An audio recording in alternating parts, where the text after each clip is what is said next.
महाराज रघुजी राव भोसले, नाम सुना होगा आपने, तारीख में नाम है इसका, रघुजी राज भोसले। ये हुजूर सरकार ताजुल औलिया से बहुत अकीदत रखता था, बहुत अकीदत। उमूमन राजा लोग अपने महल में किसी को रुकवाते नहीं, खास तौर से फकीर वकीर को, क्यों भाई शौक खराब हो जाएगा पूरे महल का। लेकिन इतनी अकीदत थी राजा रघुराज भोसले को कि उन्होंने अपने महल के बाग में हुजूर सरकार ताजुल औलिया के लिए रहन सहन का इंतजाम किया। न बस इनके लिए बल्कि इनके साथ जितने रफका थे सबका इंतजाम वहीं करवा दिया। लेकिन हुआ क्या वो देखें कि महाराजा रघुराज जी भोसले, इनका लड़का था, तो इस लड़के की रानी यानी उनके बहू को वो हामला थी और वक्त विलादत बिल्कुल करीब आ गया। दर्द शुरू हो गया लेकिन विलादत नहीं हो रही है। तमाम डॉक्टर अमला मौजूद था, हर मुमकिन कोशिश की लेकिन बच्चे की पैदाइश नहीं हो रही है। अब हुआ ये कि आखिरकार ये उनकी बहू थक हाकर बेहोश हो गई।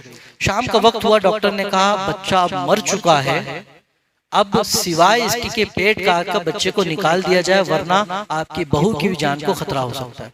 लेकिन राजा के ये बात बिल्कुल हजम नहीं हो रही थी कि आखिर उसके लिए तैयार नहीं हुए कि ऐसा किया जाए। सुबह का वक्त उठे, पूजा पाठ से फारिग हुआ तो उसका जो ड्राइवर था उसने कहा महाराज अगर आप मेरा मशवरा माने तो फौरन बग्गी पर बैठे मेरे साथ पागल खाने चले। वहाँ एक बहुत बड़े अल्लाह के वली हैं, हर मामला वहाँ पर हल होता है।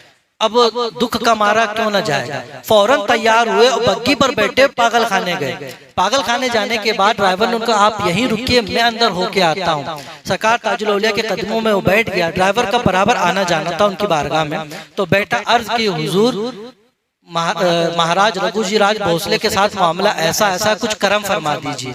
सरकार ताजुल औलिया अपने अंदाज में कहते हैं अजी हजरत महाराजों को हमसे क्या जरूरत है, महाराजाओं को हमसे क्या जरूरत है। उसने मन्नत समाजत की हुजूर करम फरमा दीजिए।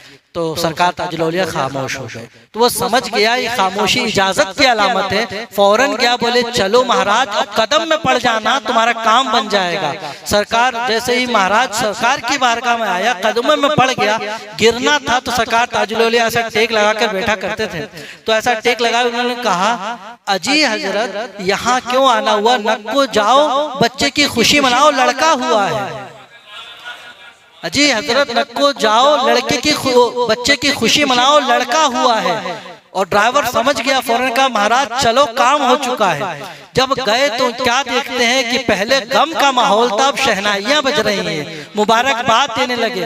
तो उस वक्त को नोट कर लिया गया जिस वक्त हजरत ने कहा था कि महाराज जाओ लड़का हुआ है। जब यहाँ मालूम क्या वक्त वही था जिसका सरकार ताजुल औलिया फरमा रहे थे।